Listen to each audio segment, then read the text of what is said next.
ஆன்மீக நண்பர்கள் அனைவருக்கும் அன்பு கலந்த வணக்கங்கள்.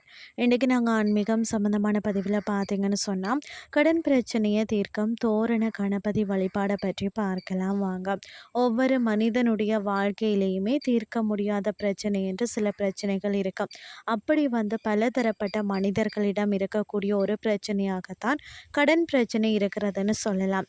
கடன் பிரச்சனை தீர்வதற்காக பலவிதமான தெய்வங்களை பல விதங்களில் வழிபாடு செய்யும் வழக்கத்தை நாம் வச்சிருப்போம்.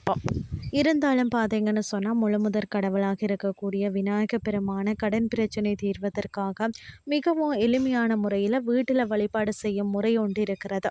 அதை பற்றி நாம் பார்க்கலாம். அனைத்து தெய்வங்களுக்கு முன்பாக வணங்கக்கூடிய தெய்வமாக தான் விநாயக பெருமான் இருக்கிறார். விநாயக பெருமானுக்கு பலவிதமான ஸ்வரூபங்கள் இருக்கிறது. ஒவ்வொரு ஸ்வரூபத்துக்கும் ஒவ்வொரு விதமான வழிபாட்டு முறைகளும், அந்த முறையில் வழிபாடு செய்யும் ஒவ்வொரு விதமான பலன்களும் இருக்கிறது. உதாரணமாக மஞ்சள் பிடித்து வைக்கக்கூடிய பிள்ளையாரை வழிபட்டால் குரு பகவானால் ஏற்படக்கூடிய அந்த தோஷங்கள் நீங்கி மங்களங்கள் உண்டாகும்னு சொல்லுவாங்க. அதே போல தான் பார்த்தீங்கன்னா, பசுஞ்சாணத்தால் பிடித்து வச்சு வழிபாடு செய்யும் பொழுது சகல செல்வங்களையும் பெற முடியும். இப்படி நாம் பிடிச்சு வைக்கக்கூடிய பிள்ளையாருக்கே பலவிதமான பலன்களை நம்மளால் பெற முடியும் என்று புராணங்கள் கூறுகிறது. அந்த வகையில் நம்மளுடைய கடன் பிரச்சனையை தீர்ப்பதற்கு உதவக்கூடிய கணபதியாகத்தான் தோரண கணபதி இருக்கிறார். பொதுவாக தோரண கணபதி வழிபாட்டை ஆலயத்தில் சென்று தான் மேற்கொள்ளணும்னு சொல்லலாம். ஆனால் நாம் மிகவும் எளிமையாக வீட்டில் கூட தோரண கணபதி வழிபாட்டை செய்யலாம். இந்த வழிபாட்டை செவ்வாய்க்கிழமை அன்று தான் செய்யணும். ஏன்னு சொன்னால், செவ்வாய் பகவான் தான் கடன் தொடர்பான பிரச்சனைக்கு காரணமாக இருக்கிறார்.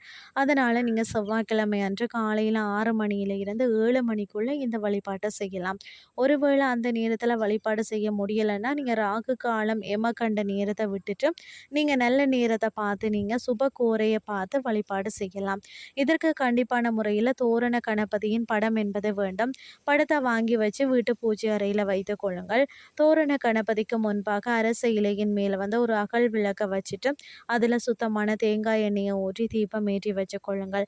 தோரண கணபதிக்கு நெய்வேத்தியமாக ஒரு கைப்பிடி அளவு பச்சரிசி, ஒரு கைப்பிடி அளவு நாட்டு சக்கரை, மற்றது 2 ஏலக்காய், இவை மூன்றையும் ஒன்றாக கலந்து ஒரு கிண்ணத்தில் வைக்கணும்.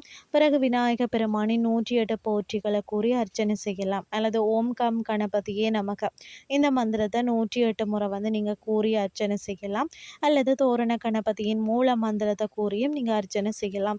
இப்படி அர்ச்சனை செய்ததுக்கு பிறகு கைப்புற தீப ஆராதனைகள் எல்லாம் காட்டி வழிபாட்டை நிறைவு செய்து கொள்ளுங்கள்.